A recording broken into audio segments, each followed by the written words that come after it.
സോയയൊക്കെ വെച്ചിട്ട് എങ്ങനെ ഉണ്ടാക്കിയാലും ശരിയാവുന്നില്ല, ടേസ്റ്റ് ഇല്ല എന്ന് പറയുന്നവർക്ക് ഒരു പരിഹാരമായിട്ടാണ് ഇന്ന് ഈ ഒരു വീഡിയോ ചെയ്തിരിക്കുന്നത്. നല്ല അടിപൊളി ടേസ്റ്റാണ്. ഏത് കഴിക്കാത്തവരും ഇങ്ങനെ ഉണ്ടാക്കി കഴിഞ്ഞാൽ നല്ല ഇഷ്ടത്തോടെ പറക്കി പറക്കി കഴിച്ചോളും. അപ്പോൾ നമുക്ക് ഈ ഒരു സോയ ഫ്രൈ എങ്ങനെയാണ് ഉണ്ടാക്കുന്നതെന്ന് നോക്കിയിട്ട് വരാം.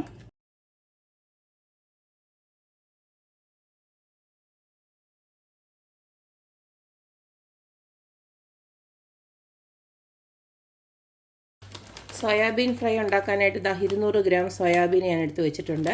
ഇനി നമുക്കിത് പൊട്ടിച്ച് ഇതുപോലൊരു ബൗളിലോട്ടൊന്ന് ഇട്ട് കൊടുക്കാം.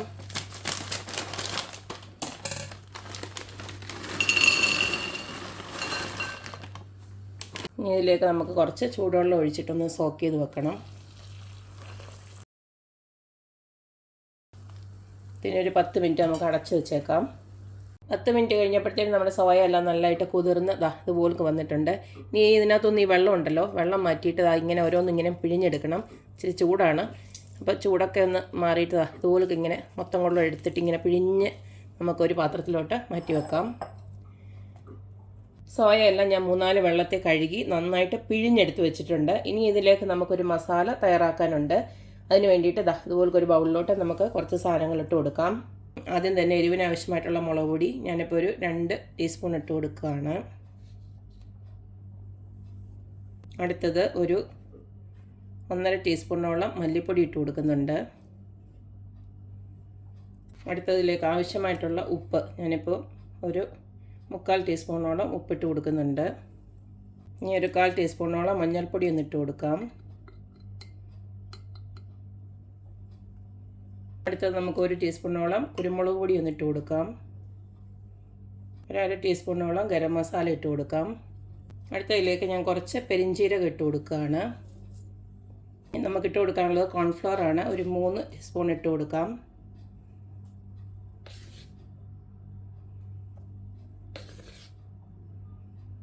അടുത്ത നമുക്ക് 2 സ്പൂൺ അരിപ്പൊടിയോട് ഇട്ട് കൊടുക്കാം. ഇതിലേക്ക് കുറച്ച് കറിവേപ്പില ഇട്ട് കൊടുക്കുന്നുണ്ട്. ഇനിയും ഒരു നാരങ്ങയുടെ നീരോടെ ഒഴിച്ച് കൊടുത്തിട്ട് നമുക്കിതൊന്ന് മിക്സ് ചെയ്ത് സോയയോടെ മിക്സ് ചെയ്തെടുക്കണം.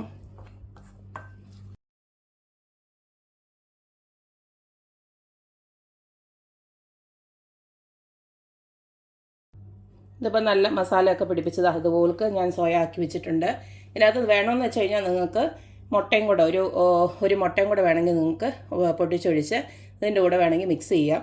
ഞാനിപ്പോൾ ഒരു നമ്മുടെ വെജിറ്റേറിയൻകാർക്ക് അല്ലെങ്കിൽ ഇപ്പം നോമ്പൊക്കെ നോക്കുന്നവർക്ക് വേണ്ടിയിട്ട് അങ്ങനെ സ്പെഷ്യൽ ഡെഡിക്കേഷൻ ആയതുകൊണ്ടാണ് മുട്ട ചേർക്കാത്തത്. അപ്പം നിങ്ങൾക്ക് ഇഷ്ടമുണ്ടെങ്കിൽ മുട്ട ഇവിടെ ചേർക്കാം. ഇതിനി നമുക്ക് ഒരു 1/2 മണിക്കൂർ റെസ്റ്റ് ചെയ്യാൻ വെക്കാം. അപ്പം നമ്മുടെ സോയ ഫ്രൈ ഉണ്ടാക്കാനായിട്ട് ഇതുപോലൊരു പാന് അടപ്പിലോട്ട് വെച്ച് ഞാൻ കുറച്ച് സൺഫ്ലവർ ഓയിൽ ഒഴിച്ചു കൊടുക്കുകയാണ്. 1/2 മണിക്കൂറായിട്ടുണ്ട്. ഇപ്പം അത് എല്ലാം മസാലയൊക്കെ പിടിച്ച് റെഡി ആയിരിക്കുകയാണ്. എണ്ണയൊക്കെ തിളച്ച് വന്നിട്ടുണ്ട്. ഇതുപോലെ നമുക്ക് ഓരോന്നോരോന്നായിട്ട് നമ്മുടെ ഫ്രൈ ചെയ്തെടുക്കാം സോയ.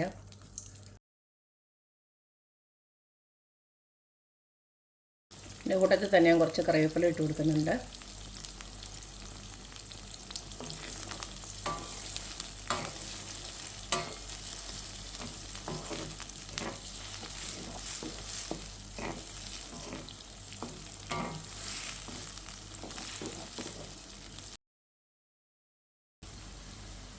ഈ ഒരു രീതിയിൽ എല്ലാം നല്ല ഫ്രൈ ആയി കഴിയുമ്പോൾ നമുക്ക് ഇത് കോരി മാറ്റാം.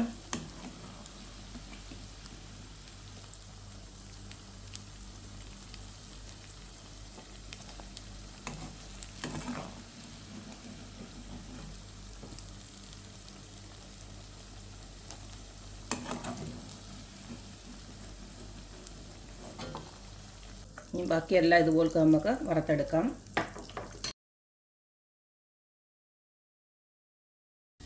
അപ്പോൾ സോയ എല്ലാം ഞാൻ ഇതുപോലെ ഫ്രൈ ആക്കി എടുത്തിട്ടുണ്ട്. ഇനി നമുക്ക് ഒരു ചെറിയ പരിപാടിയുണ്ട്. ഇങ്ങനെ കഴിക്കാനും നല്ലതാണ്. അതല്ല ഇത്തിരി കൂടെ ഒന്ന് ടേസ്റ്റ് ആക്കണമെന്നുണ്ടെങ്കിൽ ഒറ്റൊരു പരിപാടിയുണ്ട്. നമ്മൾ ഈ ബാക്കി വന്ന എണ്ണയ്ക്കകത്തോട്ട് കുറച്ച് പെരിഞ്ചീരകം ഇട്ട് കൊടുക്കുകയാണ്. ഇതിലേക്ക് കുറച്ച് ഉണക്കമുളക്,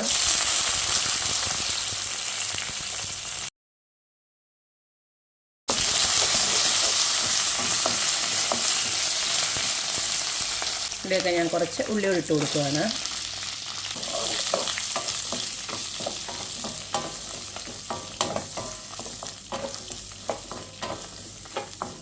എടുത്തതിലേക്ക് കുറച്ച് ഉപ്പിട്ട് കൊടുക്കുകയാണ്. ഈ ഉള്ളിക്ക് വേണ്ടി മാത്രമുള്ള ഉപ്പ് മതി.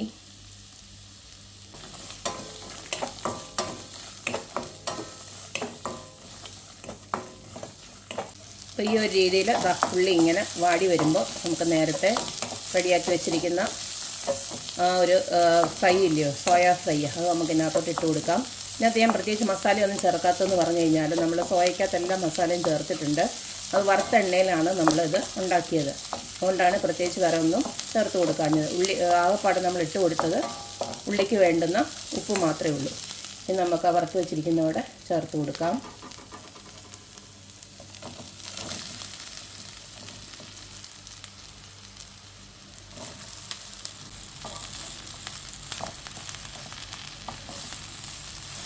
അപ്പോൾ ഇത്രയേ ഉള്ളൂ. നമ്മുടെ അടിപൊളിയായിട്ടുള്ള ഹെൽത്തി ആയിട്ടുള്ള സോയ ഫ്രൈ ഇവിടെ റെഡി ആയിട്ടുണ്ട്.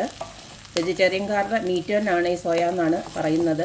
വളരെ പ്രോട്ടീൻ റിച്ച് ആയിട്ടുള്ളൊരു സംഭവമാണ് ഈ സോയ എന്ന് പറയുന്നത്. എല്ലാവരും ഇതിൻ്റെ വേറൊരു രുചി ഓർത്തിട്ടാണ് ഇതാരും കഴിക്കാതെ അങ്ങനെ ഇരിക്കുന്നത്. ഈ ഒരു രീതിയിൽ ഉണ്ടാക്കി കഴിഞ്ഞാൽ വേറെ രുചിയൊന്നുമില്ല. നല്ല ബീഫ് ഫ്രൈയുടെ കൂട്ടിരിക്കും കഴിക്കാനായിട്ട്. അപ്പോൾ എല്ലാവരും ഇതൊന്ന് ട്രൈ ചെയ്ത് നോക്കുക, അഭിപ്രായങ്ങൾ അറിയിക്കുക. അപ്പോൾ എപ്പോഴും പറയുന്ന പോലെ തന്നെ എൻ്റെ റെസിപ്പീസ് ഇഷ്ടമുള്ള എല്ലാവരും please like, share and subscribe. അപ്പോൾ ഇനി ഒരു അടിപൊളി വീഡിയോ ആയിട്ട് വരുന്നവരേക്കും ബൈ.